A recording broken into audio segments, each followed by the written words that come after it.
అలీ ఇంట్లో ఒక అందమైన ఖురాన్ ఉండేది. అది ఎప్పుడూ అల్మారీలో పై షెల్ఫ్ పై ఉండేది. సంవత్సరం పొడవునా ఎవ్వరూ దాన్ని తాకరు. రమజాన్ వచ్చినప్పుడు మాత్రమే ఆ ఖురాన్ అల్మారీ నుంచి కిందికి వచ్చేది. ఇంట్లో వాళ్లు దాన్ని తెరిచి కొన్ని పారాలు చదివి మళ్లీ అల్మారీలో పెట్టేవారు. రమజాన్ ముగిసిన తర్వాత ఖురాన్ మళ్లీ అల్మారీలోకి వెళ్లిపోయేది. ఒకరోజు అలీ చిన్న కొడుకు అల్మారీ ముందు నిలబడి ఖురాన్ వైపు చూపిస్తూ అడిగాడు, నాన్నా, ఈ పుస్తకం ఇంత ఎత్తులో ఎందుకు పెట్టారు? అలీ చెప్పాడు, బాబూ, ఇది చాలా పవిత్రమైన పుస్తకం. దీనిని చదివితే అల్లా మనతో మాట్లాడినట్టు ఉంటుంది. అందుకే జాగ్రత్తగా ఉంచుతాం.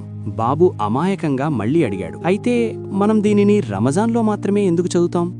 మిగతా సంవత్సరంలో అల్లా మనతో మాట్లాడరా? ఆ మాట విన్న వెంటనే అలీ నిశ్శబ్దంగా నిలిచిపోయాడు. అతనికి మొదటిసారి ఒక విషయం అర్థమైంది. ఈ పుస్తకాన్ని ఎంతో గౌరవంగా ఎత్తులో ఒక స్థానమిచ్చినా తన జీవితంలో మాత్రం దానికి స్థానం ఇవ్వలేదని. అతను అల్మారీలో నుంచి ఖురాన్ను తీసి ఒక వస్త్రంలో చుట్టి టేబుల్ మీద పెట్టి తన కుమారుడితో చెప్పాడు, బాబు, పుస్తకాన్ని ఎత్తులో పెట్టడం గౌరవం కాదు. గౌరవం అంటే దాని మాటలు మన జీవితంలోకి ఆచరించినప్పుడు. కొన్ని రోజుల తర్వాత అలీ ప్రతిరోజూ కొంచెం కొంచెంగా ఖురాన్ చదవడం ప్రారంభించాడు. అప్పుడు అతనికి అర్థమైంది, ఖురాన్ కేవలం రమజాన్ నెలకు మాత్రమే కాదు, మన మొత్తం జీవితానికి మార్గదర్శకం.